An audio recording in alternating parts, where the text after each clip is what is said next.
பாகு வேறு கடைக்கு மாற்றியாச்சு. இப்போ இந்த எண்ணெயை காய வச்சுக்கலாம்.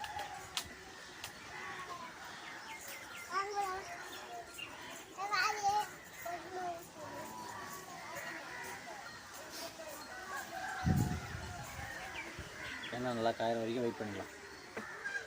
மாவை இந்த மாதிரி சின்ன சின்னதாக ரவுண்டாக குட்டி குட்டியாக ஊட்டி வச்சுக்கோங்க.